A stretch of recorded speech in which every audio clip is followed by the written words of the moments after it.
mag-secret file ay ilike mo muna ang video na to at mag-subscribe na sa aming YouTube channel. Don't forget to click the notification bell para hindi ka nahuhuli sa latest episode ng DJ Rocky's Secret Files.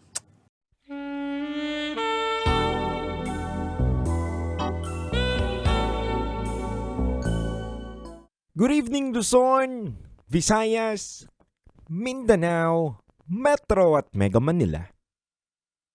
Oras na muna po natin sa Bunga Baliwanag is already 9:23 p.m. At kasama niyo po ang 90.7 Love Radio. Mga kabisyo, ngayong gabi na to, mapapakinggan po natin ang kwento o secret files ng isang kabisyo natin na nagpadala ngayong Friday. At alam nyo naman kapag Friday mga kabisyo, ito po ay SPG, Secret Files.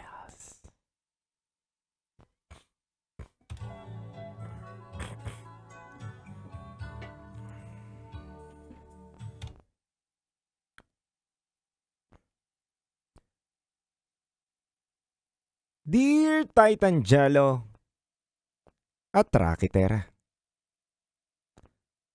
gusto ko lang sanang ibahagi sa inyo ang naranasan kong hindi ko malilimutan na kwento ng buhay ko.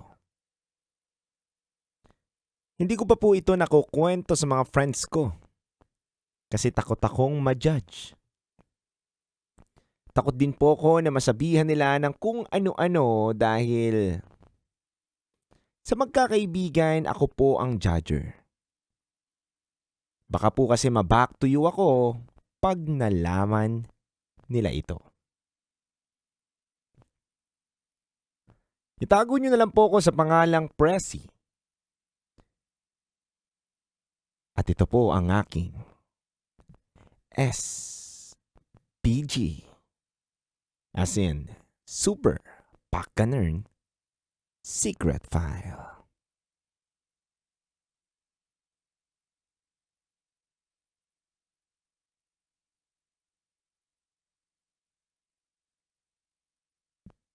DJ Jello at DJ Rakitera, isang araw, umorder ako ng isang personalized shirt sa online para sa isang event sa school namin. Sa totoo lang po, hindi po talaga ako umu-order online. At first time kong mag-order online kasi yun na lang naman po ang paraan para makabili ako ng t-shirt na yun. Sa madaling salita, nakapag-order ako successfully. I-ship daw po within 3 days or 5 days. So inantay ko. Wala akong idea na kung kailan darating doon sa pinangako nilang date.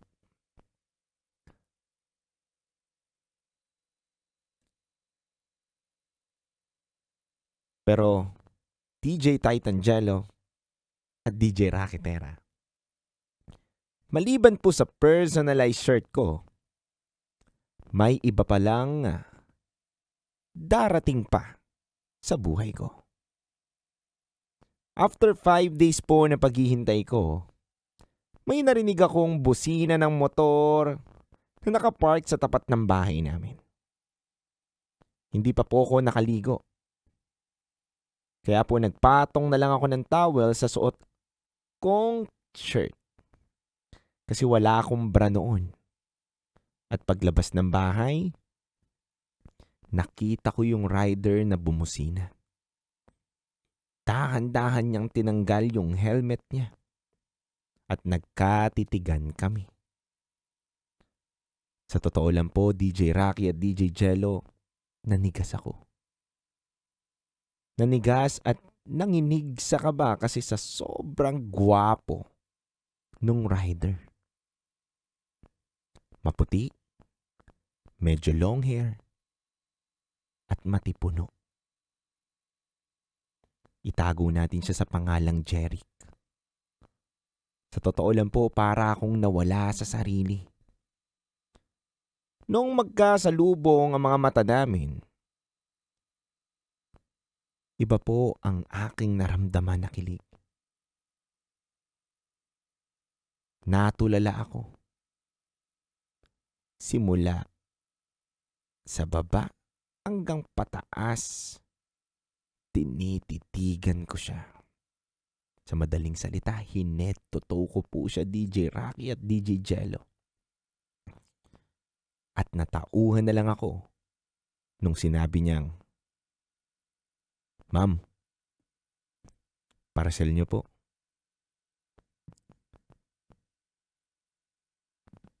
Ito po yung babayaran niyo sa akin. DJ Rocky at DJ Jello, dahan-dahan niya pong binigay sa akin ang parcel ko. Pero medyo sigurista ako, sabi ko, "Kuya, titignan ko muna yung t-shirt ha." At bigla lang po siyang tumitig. Hindi po siya nakasagot. At agad ko naman pong binuksan yung parcel. Wala nang nagawa si Kuya Jeric at pagbukas ko, nagulat ako. Kasi nakaprint doon yung pangalan ko. Pero hindi ako yung nasa picture. So sabi ko kay Jeric, "Naku kuya, mali po yung dumating na item sa akin. Ire-return ko sa sender to. Palpak po yung dumating sa akin eh. Paano ko po gagawin to? Yung pangalan ko po tama. Pero yung mukha mali." Pumalag po si Jeric, DJ Titan Jello at DJ Rocky Terra. Sabi niya, "Ma'am, hindi naman po yata pwede yung ganyan. Binuksan niyo na po kasi. Kailangan niyo po akong bayaran. Dapat po, nung una pa lang sinabi niyo na sa akin, hindi naman po ako nagpumapayag na buksan, binuksan niyo." Sumagot po ko, DJ Titan Jello at DJ Rocky. Kitang-kita mo naman, di ba? Hindi nga to akin eh. May mali sa shirt ko. Paano ko ipipilit na kuhain to hindi naman sa akin to? Sumagot ulit si Jeric. Paano yan, ma'am? Anong gagawin ko? Sagot ko sa kanya, "Kuya, gawan na lang po natin ang paraan. DJ Rocky at DJ Jello, ginamit ko na lang yung paraan na alam kong inakit ko si Jeric." Pero pumalag siya. Inulit ko po ulit at inattempt ko siyang iseduce. Pero sa totoo lang, wala talaga. Matigas itong si Jeric. Hindi basta-bastang napapatiklop. Sabi na nga lang ni Jeric, "Miss, kumalma ka. Ganito na lang. Hingi ako ng number mo. Tapos, bahala na kung anong pwede mangyari." Ako naman na medyo marupok, DJ Titan Jello at DJ Rocky Terra, binigay ko naman sa kanya. Sabi ko na lang sa kanya, "Kuya, sige na nga. Ako na bahala sa t-shirt ko. Pasensya ka na rin kung nairita kita. Ito kasing si seller, siya naman talaga may kasalanan eh."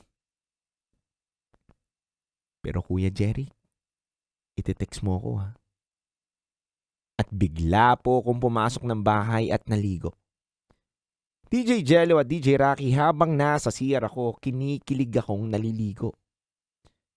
Giniginaw na kinikilig dahil ang gwapo ni Kuya Ryder. Maya-maya po naghihintay na ako kung kailan niya ako iti-text. At gabi na po nung nagparamdam siya. Sabi niya po sa akin, "Ay po ma'am,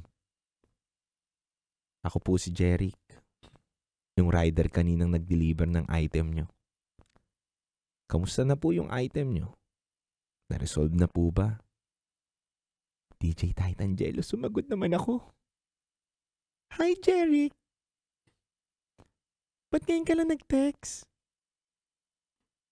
Kanina pa kita hinihintay eh. Hanggang sa bigla niya akong tinawagan sa phone at nag-usap kami. Ayun, naging magkaibigan kami agad, DJ Titangelo at DJ Rakitera. Ang maganda pa dun, nagkasundo kaming magkita ulit in person. Medyo mabilis po ang mga pangyayari pero nagkita kami sa isang mall. Nag-date kami noong araw na yun. Pero hindi ako contented. Gusto kong dalhin agad sa next level.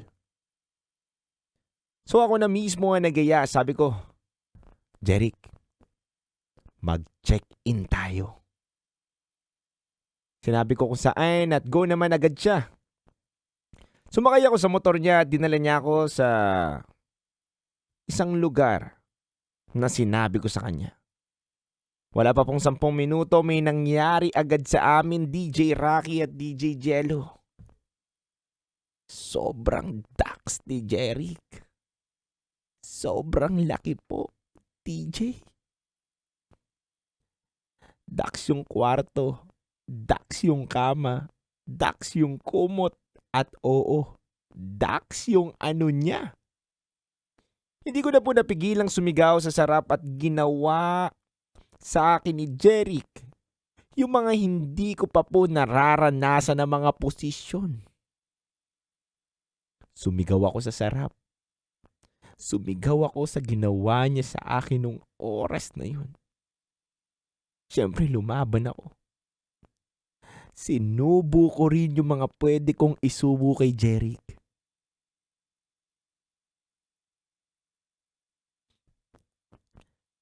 Hindi ako nagpatalo. Habang sinusubo ko, sinasakal niya ako at hinahawakan niya yung buhok ko. Sa totoo lang, sinubo ko rin po pati yung daliri niya sa paa para po masarapan din siya. At sa last part ng paghahalabira namin, pumatong si Jeric sa akin at isinagad niya ang dax niyang sandata sa akin para mapasigaw ako ng malakas at maabot ang rurok ng ligaya sa pagitan naming dalawa. Nagyakap kaming dalawa matapos ang lahat at saka ako na-realize na mukhang magmamahala na kami. At mukhang hindi lang dito matatapos ang aming relasyon na nabubuo. Sa totoo lang po, pumaldo kami sa isa't isa. Paldong-paldo. Dinaig pa po namin yung laban sa NBA na pumaldo ang lahat. Naging kaming, at totoo lang DJ Titangelo, naging kami after 3 weeks. At ngayon, kami pa rin po. Mag-iisang taon na po kami at wala kaming issue sa love life namin. Tuloy-tuloy ang pagiging rider ni Jeric at never pa naman kaming nagkaroon ng problema sa relasyon. Walang cheating, walang sawaan, wala pong lokohan. Ang wish ko lang po sa kanya ay hintayin niya akong graduate at samahan niya ako sa graduation ko next year para magsama na kami after ng aking graduation. Sa totoo lang po, DJ Rocky at DJ Jello, excited po kong i-spend ang future ko kasama siya. Sana kayanin din namin ang mga dumarating na pagsubok sa buhay namin, pati ang mga beng-bang pa na matitindi na parating. Muli, hanggang dito na lang po, DJ Rocky at DJ Jello. Salamat po sa pagbabasa at more power sa inyong programa. Muli ako si Prezi at ito ang aking SPG as in Super Pak Ganern Secret File.